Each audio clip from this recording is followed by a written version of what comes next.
welcome to Framework. I am Al Schwartz, the cold mathematical part of the Framework dyad. And with me, as always, is the raging empath side of the equation, John Bernard. Hey, how you doing? Welcome to Framework. We're talking about Disclosure Day today. Is today Disclosure Day of what we thought of this movie? We are going to disclose that. Do Yeah. you want to go first, or... Sure. I mean, I'll try. Here's the thing. I don't really know what I think, man. I'm not sure about this movie. I can tell you I did not love it. And I came into it with it's a Steven Spielberg alien movie, a career capper, if you will, revisiting ideas and themes from his entire career.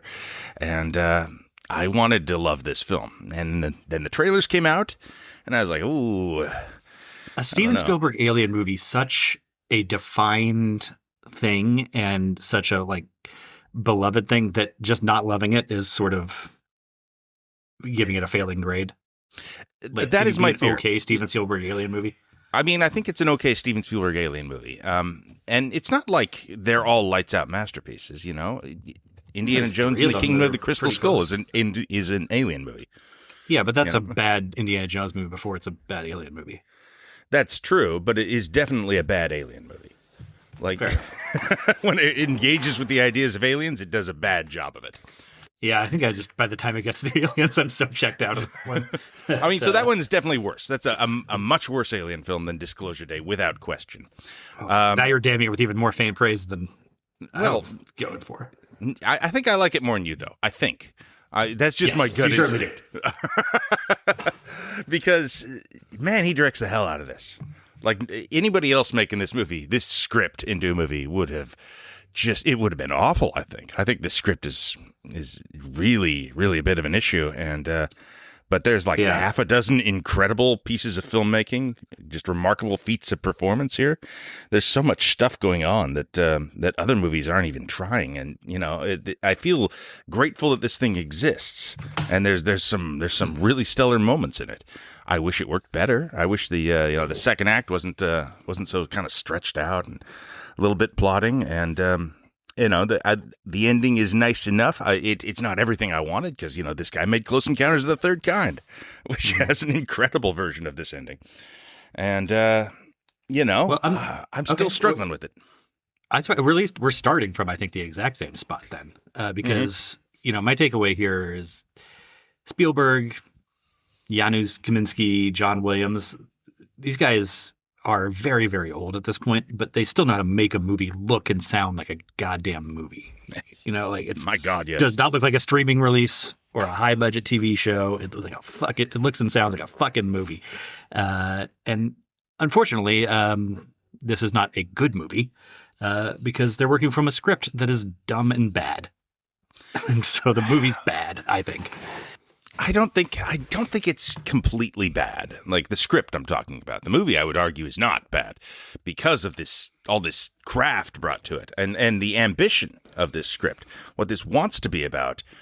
I mean, well, I know. I mean, it's sort of the problem. A lack of ambition on one level, which I think this is the part that goes. I'm going to rail at length about David Koepp probably later on. I think the script is incompetent in some basic screenwriting 101 senses.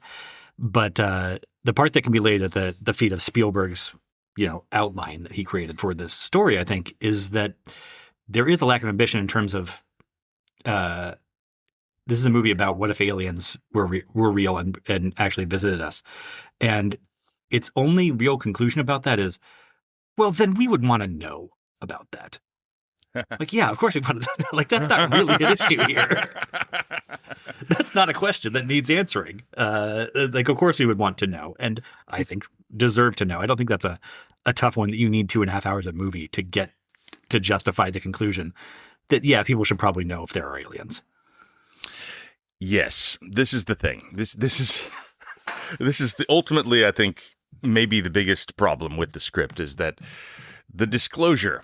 The titular disclosure that we are building towards is that aliens exist And we're just, I kind of fucking thought that was the point of the movie, man. I mean, walking in, I assumed that aliens would exist in the movie Disclosure Day. That seems to be what you've been selling it on. There's not some sort of radical message they have for us. They're not even really making an appearance beyond the one who's, been here the whole time. The disclosure is, yes, this thing happened that we all kind of, except from the opening frames of the movie, is happening in this movie. So there's nothing to reveal. One, yes, you're spending the entire movie getting to the point where you're going to reveal in the final frame that there's a werewolf in your werewolf movie. That I bought a ticket to a werewolf movie. Like, I was ready to accept this. And the other issue there is that the presentation of these aliens, coming from Spielberg, somebody who's defined extraterrestrials in the public imagination for decades, is there's no twist on it. It's your standard Roswell, UFO crash conspiracy is the basis of it. And now it's that, the defense industry has been hiding it for years. They look exactly like the emoji of an alien on your phone is going to be designed to look like. And they don't have a message for us other than, empathy is nice. It's good. It stops us from killing ourselves. Radical empathy is it seems it's to not be radical enough empathy though. It's very well. I mean, they have magic empathy. Does that count? Yeah. Well, I want to talk about magic in this movie a lot too, but it's because, man, I really want to like this movie. I went in really wanting to like. I'm a big Spielberg guy. I don't know if you knew that about me. I guess I assumed you did, but I really enjoy the films. Given our basic demographic, it would have come out over time, and I would have taken note of it if you were not. Right.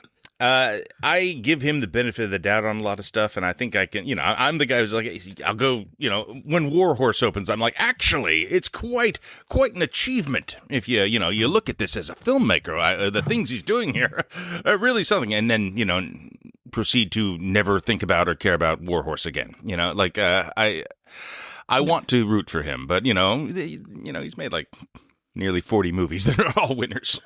And, I liked the post when I watched it on an airplane. I could not tell you a single thing about the post. I couldn't tell you who's in it.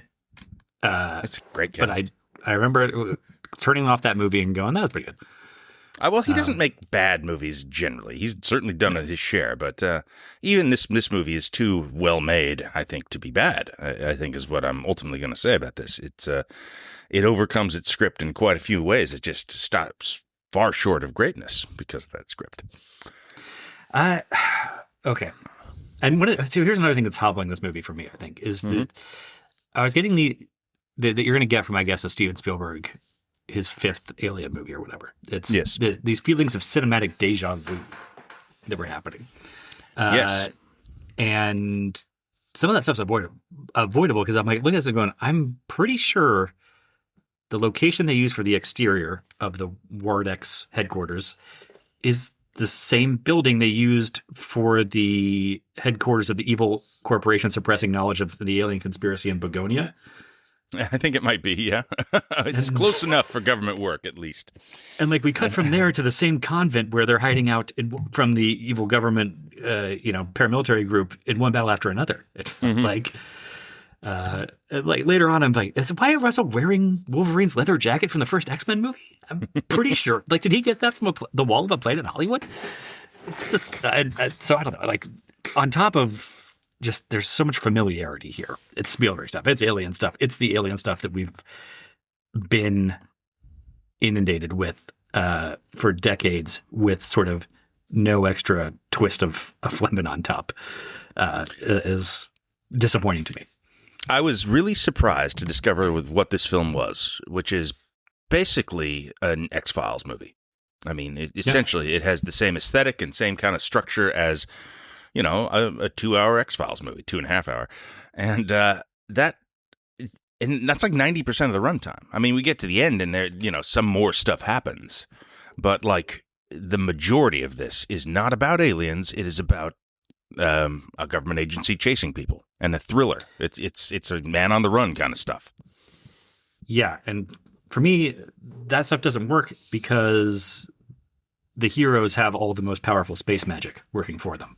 They really do. Yes. And the most The bad guys have powerful space magic too.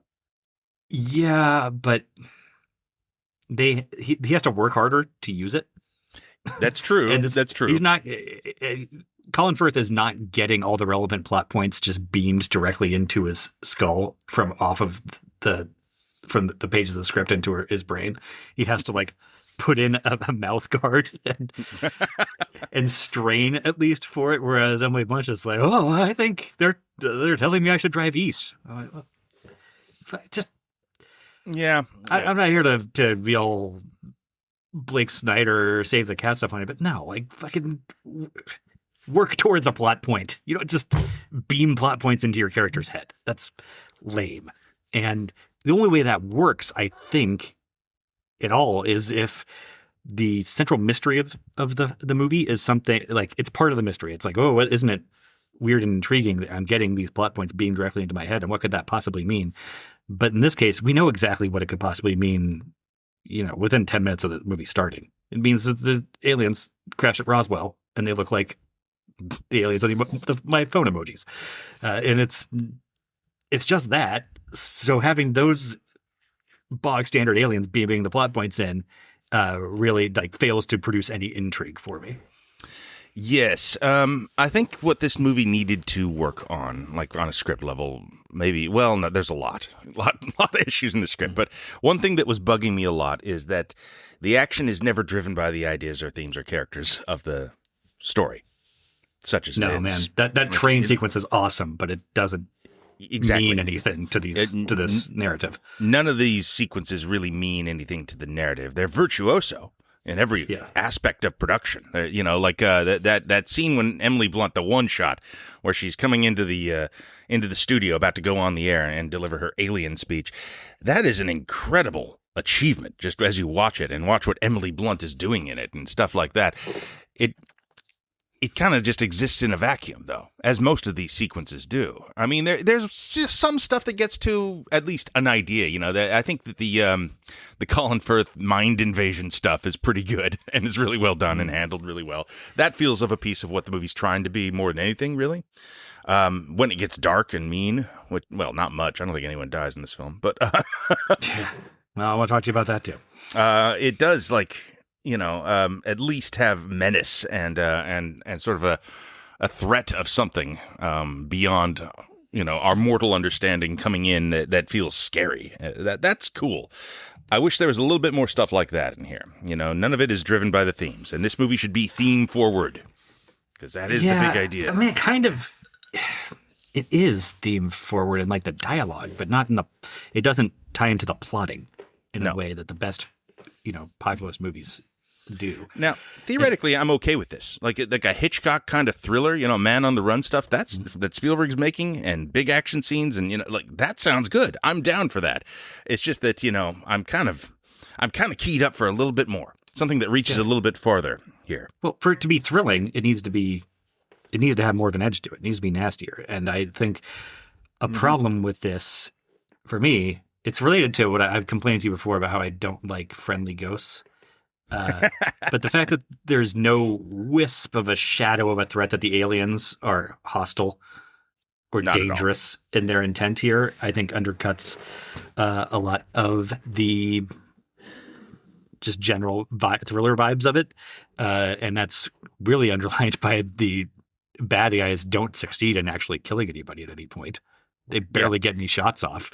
They need to just knock a few people off, just even just bystanders. So because they present as quite threatening and evil, and then nothing. But we really. just have to take that from sort of their posture, not because of anything they accomplish within the story, or even their intention. I mean, I guess they want to keep things secret.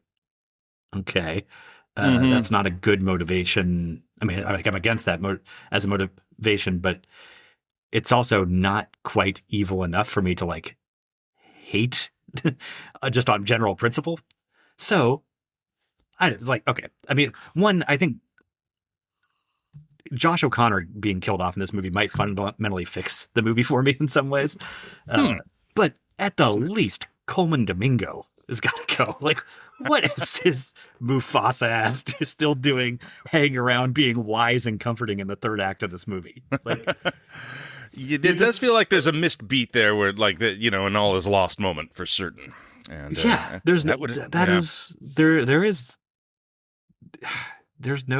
all is lost moment. Yeah, I'd like to get all like rewriting 101, but I don't think this movie is going for some sort of like, difficult. It's not a Lost Highway where it's trying to upend audience expectations in that way. But I'm just like, that when there's a mysterious Morpheus figure sort of giving the heroes direction from off stage, like that should be working to amp up the tension by creating mystery or something. And that character should probably get knocked off somewhere halfway through the movie to increase the stakes. But you just hear the entire way through smoothing things over when there's already no threat emanating from the big mysterious element of the mystery here. And I'm just like, this is not how Hitchcock would do things. I'm sorry to tell you. This is a great actor, Coleman Domingo, who delivers, I think, a very good performance in this film. But this character does exist basically to make everyone more comfortable in every scene. Like every single thing he does kind of just like chills out the movie a bit, lowers the stakes effectively. This movie's getting a lot of flack for being so boomer coded, and I think that's earned in a lot of ways. But that's the thing about this that feels most sort of millennial or Gen Z-ish of the moment here is the just aversion to conflict. And having the character all the way through the movie who's like there to smooth over the conflict and comfort us and don't feel uncomfortable at all. Like things are going to be fine. And you don't have to worry about knowing that it'll be fine. No, ultimately these guys are fine. You don't have to worry about them. Trust me, they know what they're doing, and I do too, and it's all going to be good. There's even a point where like Emily Blunt is like, I'm not gonna read your empathy because I don't want to have everything solved for me right away. Yeah, but it's also that's weirdly he's the hero side of the dyad there, but that's there thematically that's the villain's point of view. You don't need to worry about your pretty little head about this. It'll all be fine. Leave it to me. That's what the heroes are fighting against. That attitude coming out of Colin Firth. But Domingo just presents it more. I don't know, with a warm cup of cocoa to go with it. And they're supposed to represent the opposite ends of some spectrum. I'm like, I don't know. You're kind of taking the same attitude. Well, I think there's one moment in the movie that actually stands out as it's a performance moment that doesn't work for me, which is his Josh O'Connor's girlfriend. I don't recall the name, I'm afraid. Challenging him on releasing the item, the information. Yeah. And it's not a particularly well written moment, but I wanted that voice. I wanted somebody to actually have that kind of, like, whoa, hang on. This might be a bad idea for many reasons, and have that hit in a way. But it's so obvious the movie doesn't take that argument seriously. It is there, technically speaking, on the page. And, yes. It's one of the worst exchanges of dialogue in the film. Yeah, it's done so clumsily too. Like, I hate that it's resolved for her later when she calls Elizabeth Marvel on the phone. Elizabeth Marvel just has the speech like locked and loaded for this exact moment. She like interrupts her to be like, on Earth. This is, like, I don't know. That is one thing I was like, this is actually badly directed, which is something I don't say about Spielberg performance as much, but like she should have to be like reaching for this explanation a little more, but she's just so serenely like the Coleman Domingo character. Not ruffled by this stuff at any point. Not bad. I have a problem with the Jane character in that she looks too much like Emily Blunt, for starters. That was visually confusing to me. I was visually confused by this movie a couple times in that regard, yes. Like I had to remind myself that Emily Blunt was in the train sequence. I was like, oh yeah, we changed. We swapped protagonist partners for here. Yeah. When she was introduced, I was like, I really was really squinting at the screen for a second, going like, I guess I haven't seen Emily Blunt in a movie in a few years. She doesn't look like this now, does she? No, it doesn't. Just there's two characters that have similar bone structures and complexions and so forth in this. But more to that point, I think what you were saying earlier, like her reaction to finding out that aliens are real, being like, "Oh no, this will absolutely destroy church attendance amongst millennials and Gen Z." Like, just get absolutely lost with that shit. Like, But first, I do, like bedrock okay. principle. Okay, if your faith cannot endure in the face of basic information about the physical state of the universe, then your faith isn't shit. It doesn't. It deserves to die an ignoble death. Like I think that's if where you we have to are believe now. gravity is a hoax or that birds aren't real to actually believe in your God, your God's a fucking cuck that deserves no respect. I'm sorry. On another level, okay. You think people would stop believing in God because there are aliens? Like, No. we've been through this shit before. People thought that like Galileo and Darwin were going to destroy religion because they discovered things that suggested humans were further from the center of the universe than we previously thought. And like, guess what? Like, religion found ways to fold that stuff in. They hardly missed a beat. Like, it would here too. It's really obvious to me. Yeah, well, Yeah, okay. religion will be This gets to something that is, well, I don't know. This is one I kind of want to think about a little more. I want to watch this movie again, and I don't know when that's going to happen per se, but like, because there is something going on in this film that, on the one hand, I find quite laudable, and something that I'm excited about, which is that it is, it is optimistic about the future of the world. And it is optimistic about human beings, and believes the best of the future, and that ultimately, the truth is going to really, that's going to be the thing that brings us all together and saves us. I have to agree with the boomerish criticisms there. That Yeah. I think I agree with you, and I want to go along with that.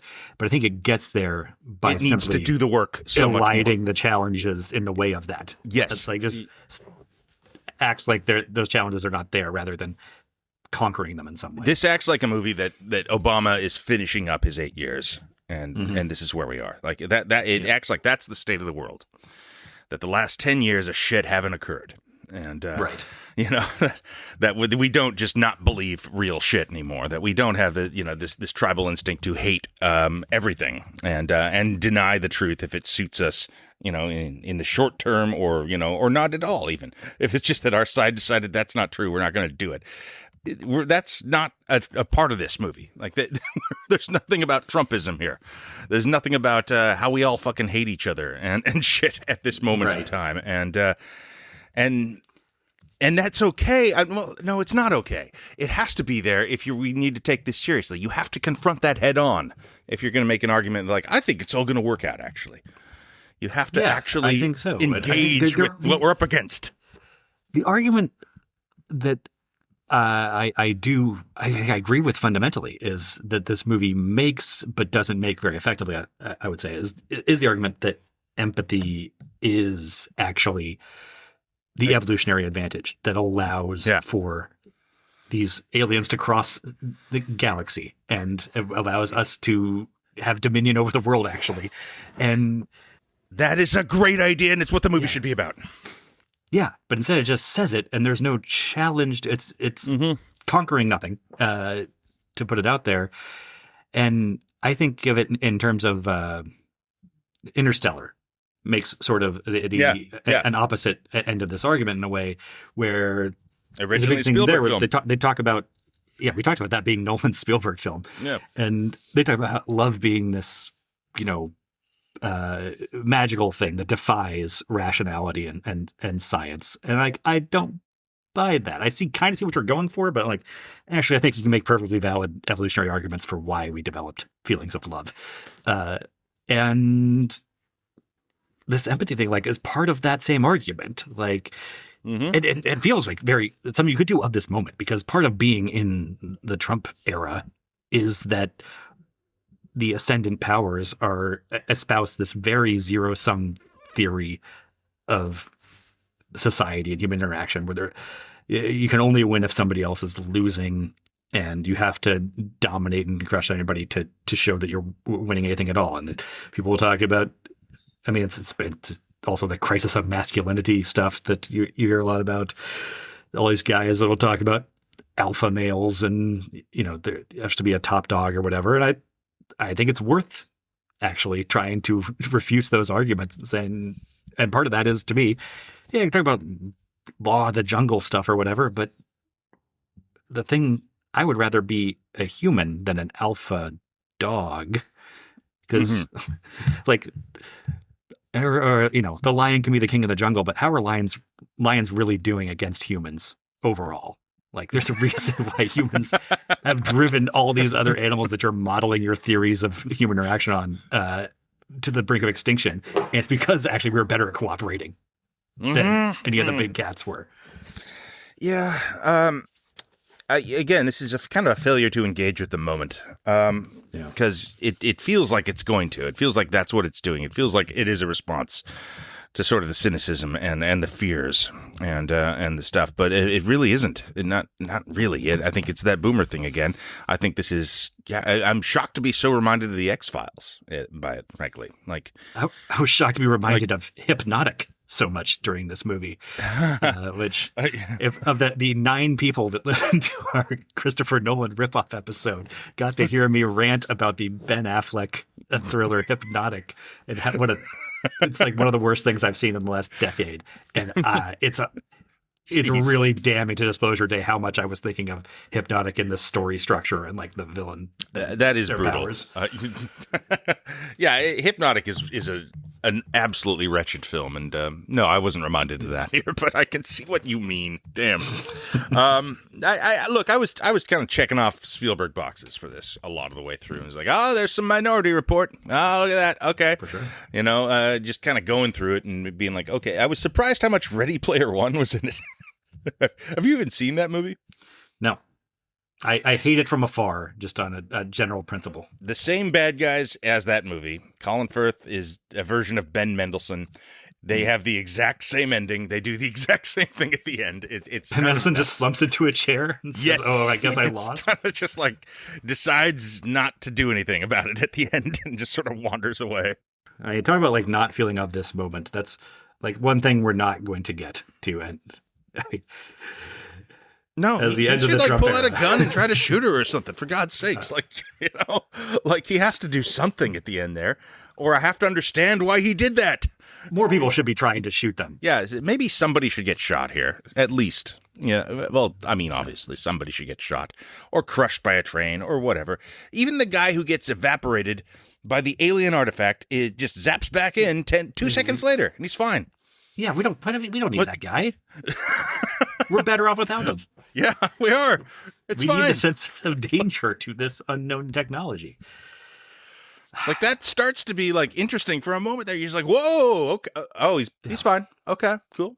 I guess that's how it works. He was just invisible, and that's what it is. He's accidentally turned on the invisible power that Emily. But Blunt that's also later. at the beginning. He's holding it out like a live grenade to stand them off. And so what they're afraid of, like everybody, Colin Firth, like everyone stand down, or else he'll turn invisible for 6 seconds. These things are too powerful. They make no sense. There's no rules. And there's like they can do anything until they can't. These things are dumb. So I mean, this is what I'm talking about. Like this is falling apart more as I talk about it. Another thing that was reminiscent of Hypnotic, when the hero is the most powerful, space magic is all in them. That's a problem. They're being chased around by people relying on pistols and radios, and I start to kind of root for the bad guys as the underdogs. Is part of it, and then I find it inherently dramatically uninteresting for the hero to be able to mind control everyone they speak to, like the Purple Man and Jessica Jones. Like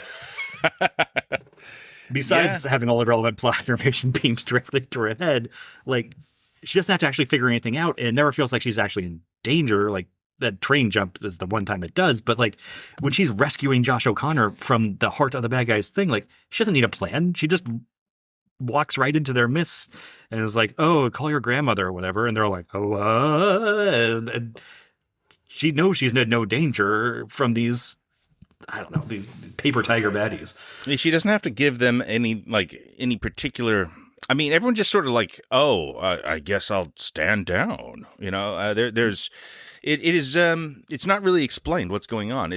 I mean, I guess it's radical empathy, or extraordinary empathy, or power No, empathy. but it's straight up magic. It's brainwashing. Yes, magic. yes, Like, it's that's brainwashing, and it's not quite clear about how that works. Like even at the end, they get to the TV studio, and the guy's like, "Why am I doing this?" And I'm just like, I'm not really sure either, man. I mean.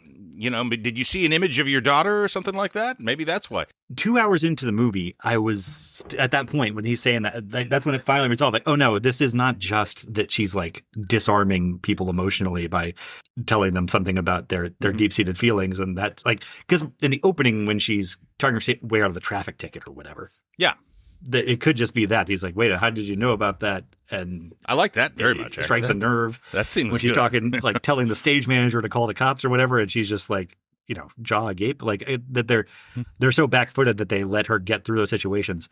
That does not apply to when you're walking into the bad guys' headquarters and they've all got their guns drawn on you. Like, yeah, it is. My wife. Oh, God. Excuse me. And she doesn't have time to actually say the relevant things to this large group of people either.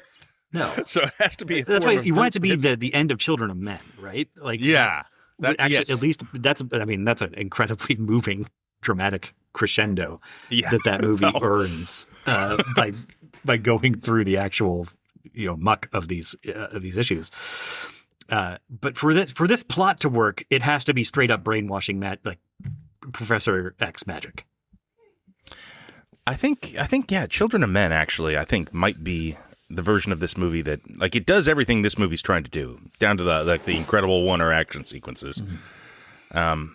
And also you get it every step of the way. That is like, if this movie works, it feels like that, I think. And it doesn't. Yeah. It is not baked fully in that way. It's a shame, man.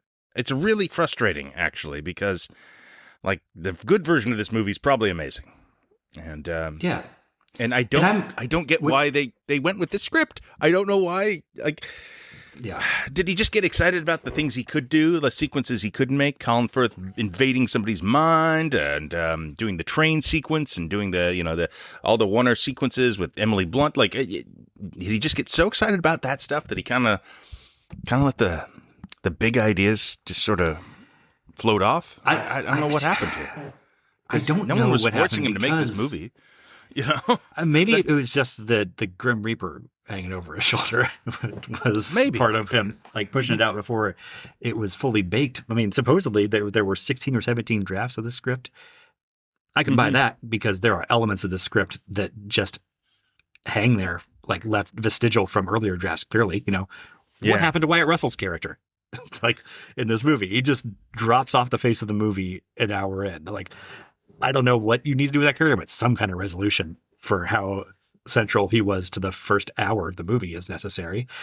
The backdrop of this entire movie is that World War III is about to end the entire world, right? I guess, yeah. None of our characters care about that in the slightest, because they're all operating out of a draft of the script that didn't include that element at all. Is my conclusion. Yeah, we get no real sense of what. Okay, another movie that is a good version of this is The Abyss. Oh yeah. Like, that's got a handle on how to do aliens whose intentions are benevolent ultimately, but they still present as an actual threat. Yes, like everything that this is trying to do, I think The Abyss kind of has a better version of going on, and that extends to like the characters as well. Like they are much more rounded and much more human than the guys in this thing. I guess the Emily Blunt thing is the conceit of the film, that she has this thing bestowed upon her and doesn't really know how it operates. That I think you could still do that, though. I think there's a way, and maybe it's just it unlocks slower. She has to figure stuff out. She has to do her Jedi training it in some way. That there's more dramatic texture to a discovery process there, or that there's a cost to it. Sure. That's interesting. Having this alien powers beamed into her head means that she's, gonna die at 50 instead of 90 or something. I don't know what, just something where you're not. Well, it removes her from the human experience in some way, you know, like that seems like the way you could take that, and it would be interesting, you know, like she's giving up something fundamentally human about herself to kind of transcend. I don't know. That's just, you know, off the top of my head, something, man. Okay. It's falling apart a little the more I talk about it, man. Well, doesn't so I mean, I'm sorry, I've got like a whole other page of script notes here, but I'm baffled by this because I think of Spielberg, even, you know, Kep's not somebody that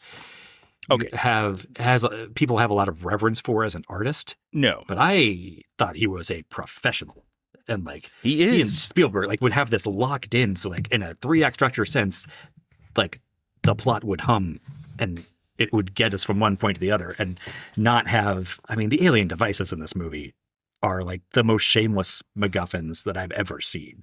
And they just do anything a given scene requires with no internal consistency or logic that you can apply to it, even really after the fact.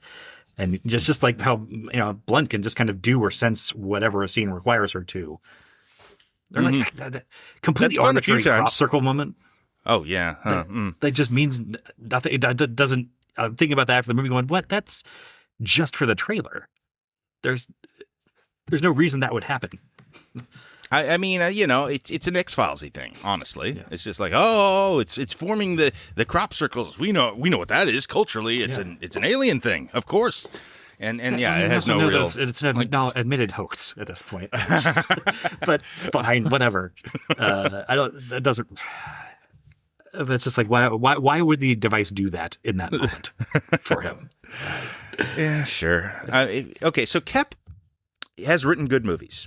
He definitely has. He wrote Jurassic Park, although Michael Crichton also wrote that. But like Jurassic Park, the movie is an incredibly well-written movie. It's terrific. Yes. It's such a perfect version of what, to the point where it gets away with its couple cheats. You know, these where does that cliff come from? Like, how did they not hear the T-Rex coming up behind them at the end or whatever? It earns those things by one, kind of saving them for the end a lot of the times. So like you're deep into things when those cheats happen, and that's the character arc stuff is clean. It's acted really well, but you're not going to miss what any character's deal is. Yeah. And this movie, like, I don't relate to these central characters at all. This is my one of my fundamental problems with it. Like for one, I don't think they're dealing with suppressed memories relating to childhood trauma. Yeah, which that's not great. If you're going to do that kind of thing, I think it's a thing you need to front load into like a flashback or a dream sequence in that character's introduction.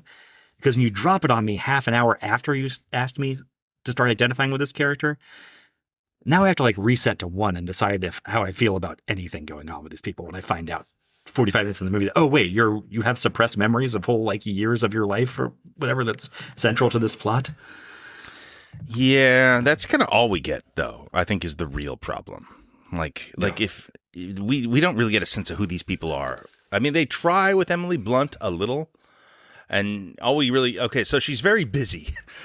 Is essentially her backstory, obviously a television personality in Kansas City would have a busy life, as you can imagine. Oh, alien shit. That's about as much as it gets, that she's got a shitty relationship with Wright Russell. That's, yeah. But that's that's as good of a starting point. She has a hard time sitting still. She always wants to move on to the next thing, and he's getting tired of that. And that's as good of a starting point for a relationship as, Laura Dern and Sam Neill. Like, she wants kids, he doesn't. True. That's true. Yeah, but it never deepens is the problem, because those scenes all work. I think the first hour of this movie is actually cooking pretty good, honestly, and then it runs into trouble because the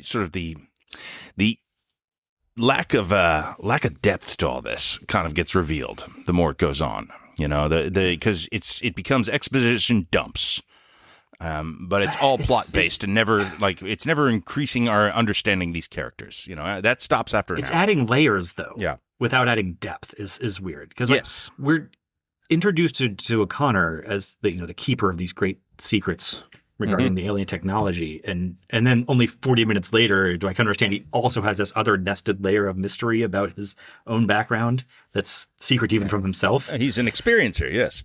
Yeah. Is that what it is? Something like that. That's what they call it, I think. Eventually, like, those things are kind of revealed to be connected to each other, which is how it should be in a Coleman screenplay. Domingo shows up and he's just like, I knew this would happen all along. This has been your path from before this movie started, and it was always going to be sus this way. And what I'm fixated on is just mechanically how that unspools in the story. It introduces another layer of remove from this character's perspective right after I feel like I gotten to know him. And again, this is a chase movie more than it is Lost Highway. So like that kind of weird disconcerting relationship with the primary protagonist I don't think is productive for what this movie's actually doing.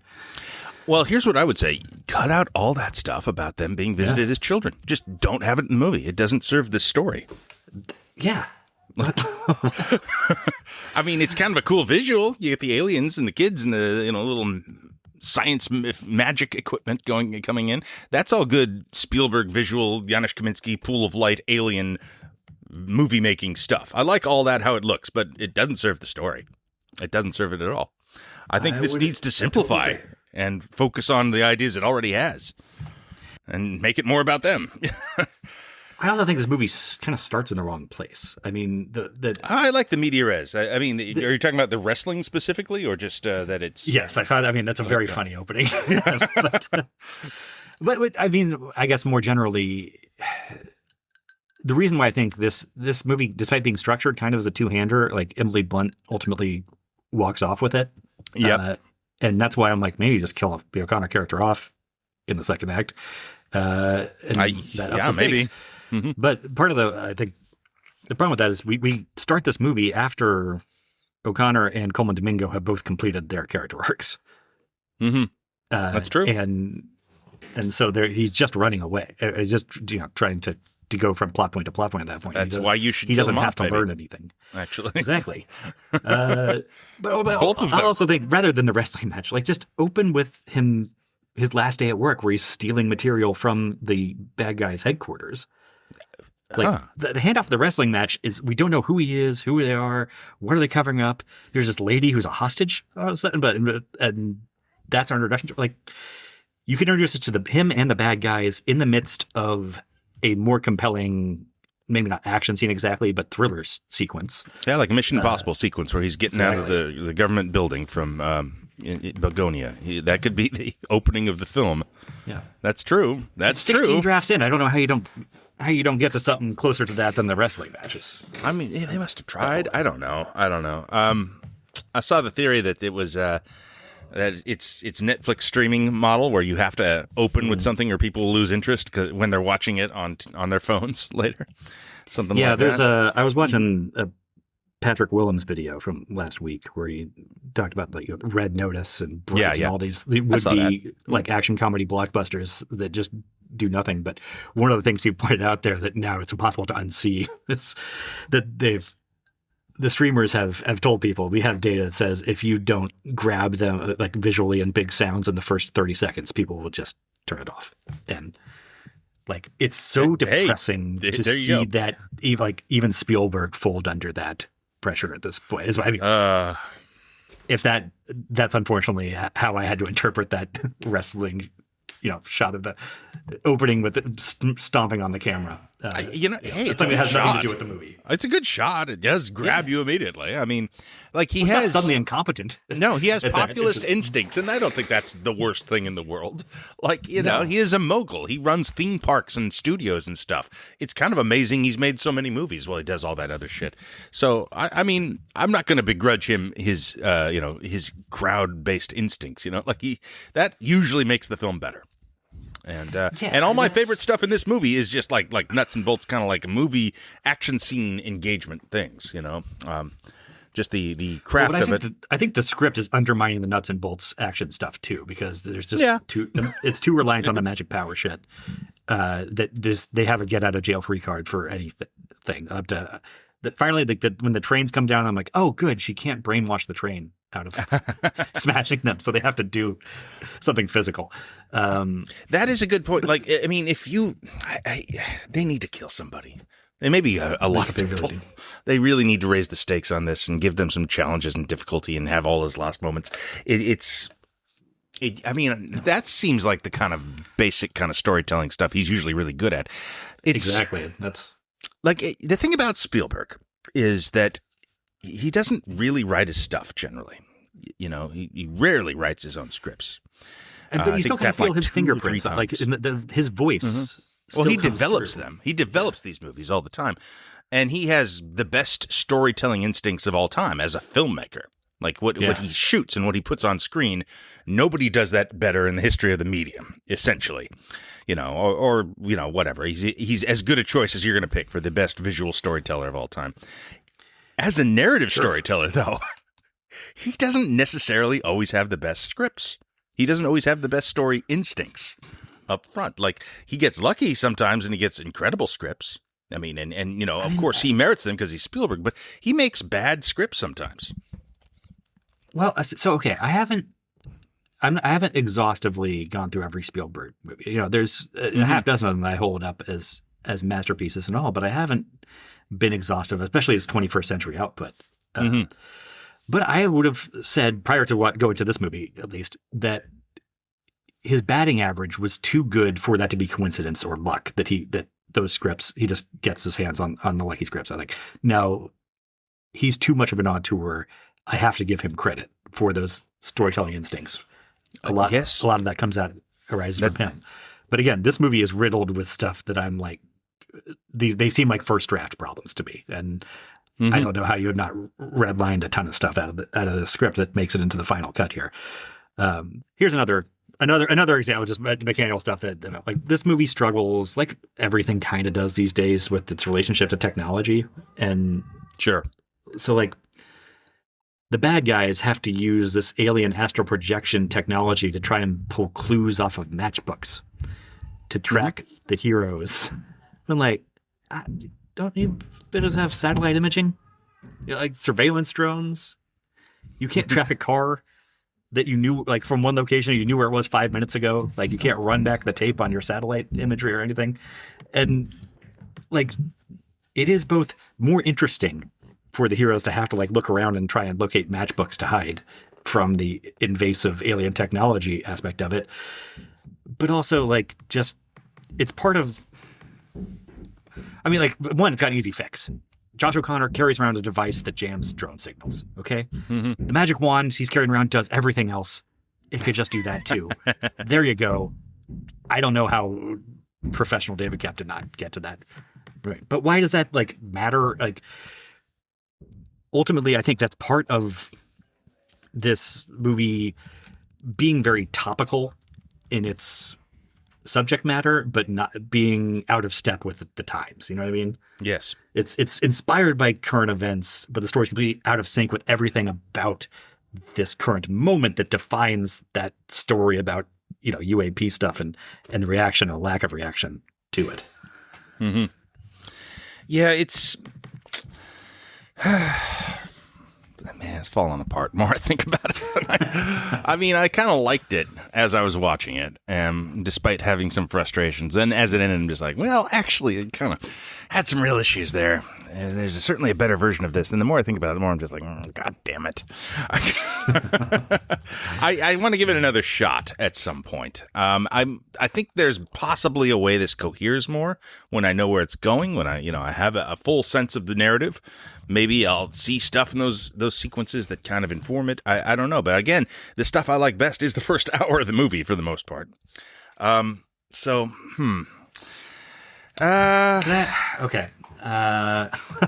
Maybe I can tell you. I had my hopes up for this one. The most disheartening thing about this for me. Okay.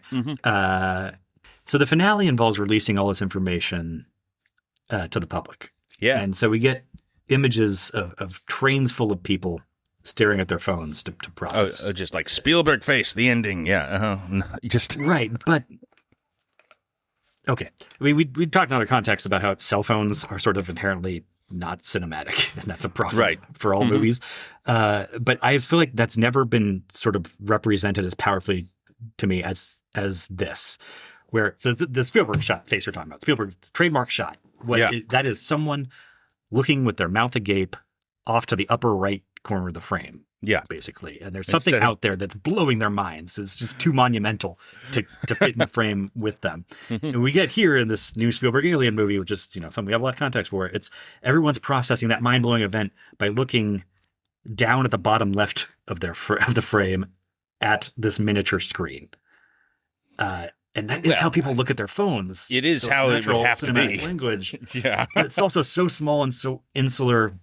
It's it's personal to the point of being myopic, and it's just so it's visually inverted. It's the opposite of everything awe-inspiring and inherently enormous about the Spielberg shot, and that really was crushing to me, my soul. No, it's the best version of people looking at their phones you're going to find in a movie, I would say. Right.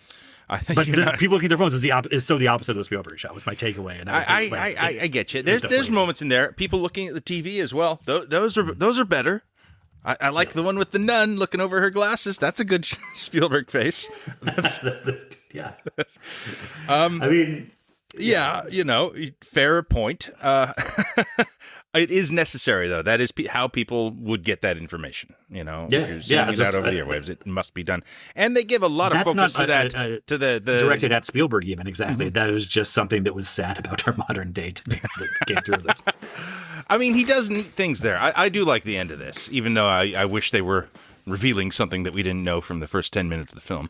But he does a lot of clever things, I think, to get that across. I think that is a pretty bravura sequence, honestly. And I really like the anchor woman that they bring in the last 10 minutes. To kind of, she's good, yeah. Yeah, she like pulls that off somehow. She nails exactly what they need her to do in that moment, and that's pretty cool to see. Like because they ask a lot of her, and she delivers it. That's great, and it's kind of a classy way to end the thing. I like they bring the alien out. I wish there was a little bit more revelation there, a little bit more of a big idea. Like I did laugh at the alien, but. Well, I mean, I guess, I don't know, but did they feel like you had to do that because, I mean, part of the reason, okay, so with that, I think that anchor they lady felt like has to get across. Okay. Is the shock of it, the enormity of it, and also sell us on we're all accepting that this is real. And, and history movie, is occurring as we, to the world right now. This is the most momentous moment, which it wouldn't be because of how evil the world is now. Well, he's just aware enough of the state of things that it knows it has to include the line about, like, what is this AI? No, we ran the AI detector and it's not in there. And it's like, I don't know. I mean, all right. I mean, part of the reason why I'm henpecking all this stuff, like, no individual piece of what I'm laying out here would be fatal to this movie on its own. Right. If I were biting with it right out of the gate. I think at the core issue for me, though, is Spielberg ultimately believes in this UAP shit, and I do not. Oh, yeah. That's fun, though. I want him problem. to believe in this, though. I think he has to believe on some level. He has to at least think that there's possibility here. Yeah. But maybe I'm more initially skeptical or whatever. Like, I think part of it's, nobody believes anything anymore. And everybody is going to view as like, how is, there's alien autopsy footage being blasted over every channel in the world. How is this the other side trying to psyop me? This should be the conflict of the film, by the way. Yeah. Nobody believes in this shit anymore. Should be what they're up against. But also on a purely rational basis, not take any partisanship into it anymore. I tend to think extraordinary claims require extraordinary evidence. And if the Disclosure Day disclosure was happening right now on our TV screens, I think we would need to, at least initially, keep just as much room for aliens are real and have been visited here for 60 plus years to also maybe somebody figured out a way around the AI detector. Well, that's why they wheel Yoda out at the end, man. That's why that's why they have to do exactly. That's why they have to bring out the big fatty alien who's seems to be just like the Shaquille O'Neal of those aliens. Given this. Yeah. Well, Also, okay, when we're watching that montage of released footage in there, it starts with Roswell in the 40s, right? yeah. You see that Incredible film and then stock for 1940s, yes. later there's another crash site in like late 60s, early 70s. Yeah. So I'm not understanding, these aliens have just crashed their cars into the earth multiple times? Or we shot them down, That's and then could be a they thing. came within 100 feet of colliding with that jetliner and the other, like, just, how fucking drunk are these assholes driving their UFOs through my neighborhood? Yeah, joyrides. Yeah. Well, it was that. Look, I think if you get into ufology, this is a thing. I believe that they will. That is a consideration. Is like, it kind of seems weird that they're crashing. Honestly, it does. That's a problem for me, and that they're doing it multiple times. Leads me. Well, to the argument is the government is shooting them down. This is where drunk alien teenagers go to joyride, and. I think like that scene where Emily Blunt's on camera having her episode, I don't think all those clicks and stuff is even the alien dialect. I think those are hiccups. They could have come up with a better sounding alien language, I must say. I just think they're all hammered. That's my takeaway. Okay. Well, I mean, look, get into them a little bit. Like, please, could you tell us a little bit more about these fucking things? If this is what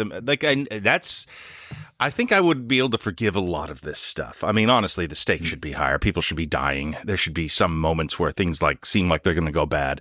But really, I think the thing I really want this movie to do is have the revelations. Have the balls to really swing for the fences when it comes to these big moments about what the fuck is going on. And they kind of, it feels a little like kicking the can a bit, to make a Spielberg, a deep cut Spielberg joke. But that he would, that's what we're talking about. It needs, it has to mean something that there is alien beyond just like, there are aliens. I bought the ticket for that. Yes. I understood there would be aliens. I would be pretty fucking pissed if there weren't, frankly. Yes. You need more whole card, man. You need something at the end there, and just the Shaquille alien on his own is not quite it, because it's not a revelation exactly. It's like, oh, they got one on hand. Okay, good. That'll sell it better. That doesn't matter to me. I kind of want to be blown away by what they're trying to impart to us. They're not actually trying to impart anything to us. They have no message for humanity. Yeah. And I don't know, a Close Encounters, so much of it is just overcoming a communication barrier. And that is inspiring and intriguing. That it's up against the end of Close Encounters of the Third Kind. And you're not beating that generally, but I don't think they come close, unfortunately, because that's one of the great endings in movies, and it's hard to be directly compared to. And this movie is like begging you to directly compare it to Close Encounters the whole time. Yeah, I mean, it would be maybe pointless to try and evade that. Mm-hmm. So it's not even trying. Maybe that's to its benefit. But I think it's it needs the communication barrier being so central there is in such stark contrast to the aliens just beam whatever Emily Blunt needs to know directly into her brain. And one of those things is a lot more interesting and filled with dramatic texture than the other. Yeah. I mean, that's kind of what's going on in Close Encounters. He's getting beam visions of Devil's Tower. Yeah. But that creates a more of a sense of menace around that than this gets from the actual baddies with the handguns. And it is also on him to get there. Like, they have no real help for Richard Dreyfuss, eluding the government or anything like that. He kind of just got to, ruin his family on his own there and get past the blockade. As much as the knock on Close Encounters is that it romanticizes him abandoning his family at the end, it's a cost. It is still a cost that he is paying for that knowledge and the ultimate transcendence, sort of. Did the big emotional catharsis in the reconstruction of the childhood home stuff. Did that land with you? Because No. like, not for me, but I thought it was just because I was so divorced from the characters at that point that I was in full bah humbug mode.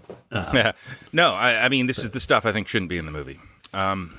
That's the reveal. That's what Coleman Domingo's been doing. They've been rebuilding her childhood home. Okay. To what end? To make things easier so she remembers the thing. To what end? Not really any. I do like the scene where they sneak out invisibly. I think that's really good. Like, That's the fun, invisible yeah. escape is a good sequence that happens there. That's the thing. There are many good sequences in this that are peppered throughout, and they keep coming. So I was never bored. I was engaged. I was appreciating those throughout. It's just kind of the skeleton it's all applied to is shoddy in many ways. Yeah, and this is the mechanics of that catharsis, emotional catharsis that they get there is, I think it's badly constructed because it's a reconstruction of this childhood home that we have built up no visual or cinematic connection to that home.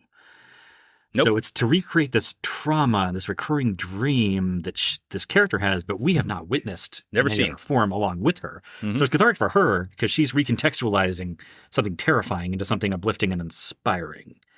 We never experienced a scary version of that with her, though. We never got the dream sequence where we saw that the scary version. Something Close Encounters nails, Yeah. by the way. Right. The child abduction and the kid, Yeah. they show up and take Melinda Dillon's kid. Exactly. That's everything that's aspiring to. Yeah. Yeah. No, they don't even attempt to that. They don't aspire to that at all here. They should. That's So I'm just watching her cry at a PlayStation 2 rendering of a fox, and I'm looking. I also That kind of looking fox around the looked edges like of the shit, frame man. for Kate McKinnon's character from Saturday Night Live having her hooters knocked around by the drunk asshole aliens. Yeah, man, the CGI animals fucking suck at this. That was upsetting to me. the fox in particular looks like Especially bad. like he's from the Wild Robot or something. Man, that is a bad CGI fox. I don't know. So CGI animals that okay. There's stuff that I should be able to get over in this movie. I guess usually I can be more forgiving of bad special effects. Not really in a Spielberg movie, though. Like, yeah, I understand when corners are cut, when budget's not there, you do the best you can with what you got. Mm-hmm. What makes me really unforgiving of when I perceive things to have script problems is the script is the cheapest part of the movie. It's the part that cutting the budget should not affect. It can be fixed with effort and not with tens of millions of dollars. And so I'm really unforgiving of, especially when it's a really big production like this with professionals with long careers are doing first draft work. That it riles me. I was at least okay. Like, okay, so the aliens are disguising themselves as animals, so they are fake animals in the world. I know, but that's such a cop-out. I know, but it's something, man. It's something to hang your hat on, Like, It's like Pennywise the clown attacks are very CG heavy in the new It movies, but at least they're fake. At least that's their mental projection. So there's a little bit of a visual language for that it makes sense contextually that they would, not quite feel real. So it's the same thing here a little, but I can't give them points for that. I can't be like, well done. I could ride with that if the rest of the movie was working for me. Sure. And in this case, I was already having trouble with the main characters, and then I'm like, why does that cardinal look so shitty in this? I think we are stuck with CGI animals, though. From everything I understand, it is it's better in many ways for them to use CGI for the animals than real animals. From a production standpoint, even budgetarily, human rights, or not human rights, I suppose, animal rights activists really love them. I think it's just going to be how things are going forward. But how does a Steven Spielberg movie in 2026 have a worse looking cartoon fox than a Lars von Trier movie from 2009 did? That is a fine question. I don't know what happened there. Yeah, I don't know. The effects are mostly good in this movie, not those animals. Yeah. Yeah, I don't know. I mean, I almost wish you would just write around it if it's going to look like that. Just don't put that in the movie. You know, if that's what we're going to end up with. It's not that central. Yeah. I don't know. Yeah, like this, I don't know. It's also like there have been other CGI animals that look better than this in much older movies. So I don't know why. Yeah, dinosaurs. Like, they look especially bad. Yeah. Yeah. What am I talking about? Like, what am I doing a Lars von Trier? This is, they made the fucking dinosaurs. How did a cardinal defeat them so hard? All right. This is actually kind of a bummer. Yeah, I'm sorry. I didn't hate this film. I really didn't. I really didn't. It's just hard to defend because it has real problems. And I mean, I think I'm grateful this exists. I'm glad that there are movies of this type getting made because there aren't many. Like, it's crazy that you can go see a new sci-fi alien movie that's not based on IP, that's not directly riffing on something that we already know. That this is a personal expression of an artist, a series of artists. They're doing good work in a lot of ways. It is frustrating that the script doesn't come together. As such, it is not a great Spielberg film. It will not be one of the terrific ones that and frankly, he's been on a bit of a run lately. I don't know if you saw West Side Story or The Fabelmans. They're both great.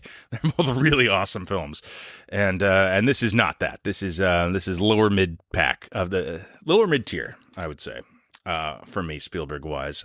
This movie did kind of gave me a kick in the rear to finally get around to the Fabelmans. Actually, I love the Fabelmans because I want like the whole stuff again, because it feels so tacked on here. Like you didn't need it for this story, but the stuff about recreating her childhood home and to create a emotional catharsis for her, and how she reacts badly to that. She's like, I kind of hate this. That is her initial reaction to it. I'm like, this feels like a reaction to doing your own autobiography in your last movie in some way about your childhood, and maybe there's something interesting there to look at. Well, that's the stuff that you can find little things like that. You can pick up like, look at that now. And Fabelmans is a fun movie, and it kind of recontextualizes a whole career. It's almost like Steven Spielberg's Dark Tower in a way. Like it kind of reveals a lot of shit. Like you're just like, oh my god, that train in Indiana Jones and the Last Crusade, that really meant something.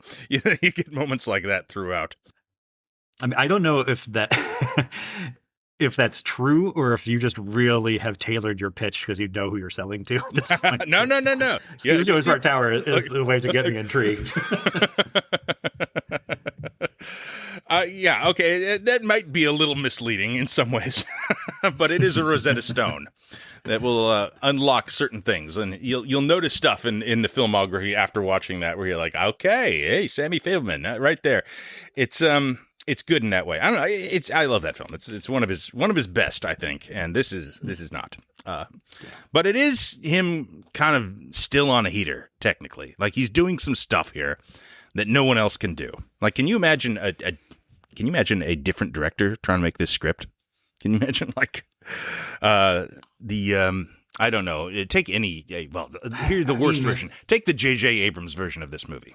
That's exactly where I was going. Yeah. Okay. Unfortunately, like any Spielberg movie, I can imagine the bad J.J. Abrams version of it now. Right. Yeah. Yeah. Like if you can't do the weird shit where you're flying through the interior of a car and out the other side, and that is still somehow like telling, narratively telling what's going on in the action scene with the camera in ways that seem impossible. You take that aspect out of this movie and you got nothing, frankly. But the virtuoso stuff is there. I mean, like I said, it looks and it sounds great. Yeah. And if you can roll with some of the basic premises, you have more credulity than I can bring to some of the alien stuff, and don't have the allergic reaction I do to the heroes having magic powers that aren't available to the villains, then I think you're going to get a lot more mileage out of this than I did.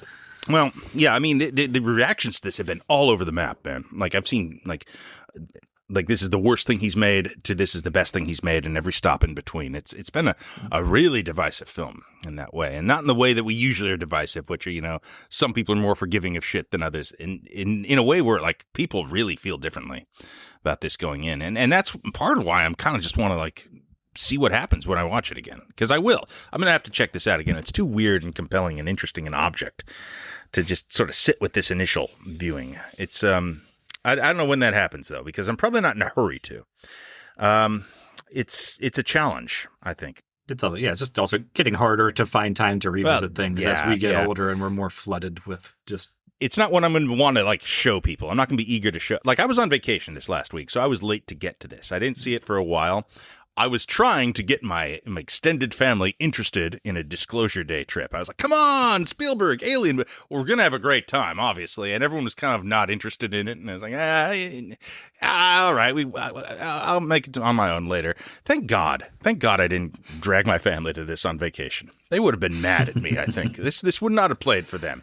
I can't. Or would they have liked it better because they don't have as much Spielberg baggage at the front of their mind about. You don't think that up to the alien stuff. benefits the movie though to come in and see it in a continuity with the fifth Spielberg Alien movie?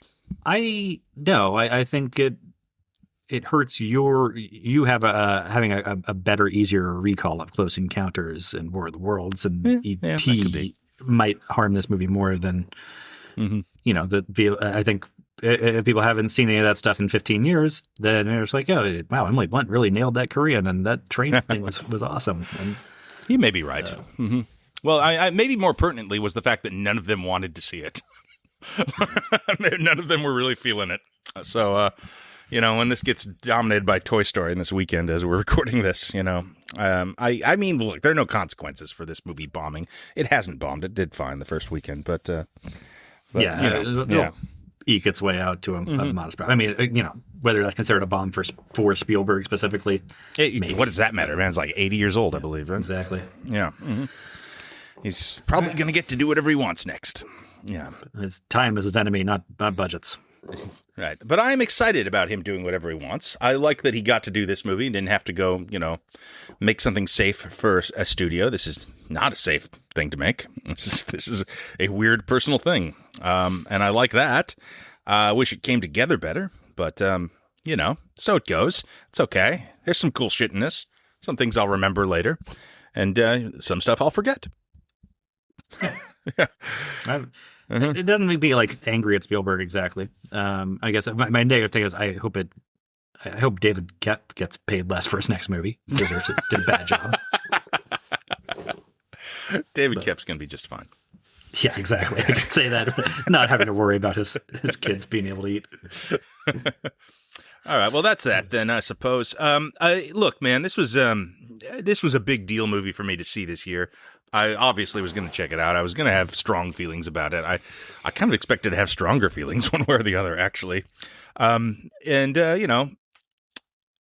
don't know what this portends for the rest of the year. This is probably not a film we're going to be talking about at the end of the year. I don't know, maybe Emily Blunt gets some award contention, but yeah, this is I'm a little disappointed, I have to admit. Yeah, I am too, unfortunately. Mm-hmm. Anyway, next week we'll try and do something more positive. Yeah, I think we've already recorded next week's episode. Okay. I don't know when we're releasing shit. Anyway, thank you for listening. And yeah, you can see this new movie or not. Enjoy. God bless. It's up to you.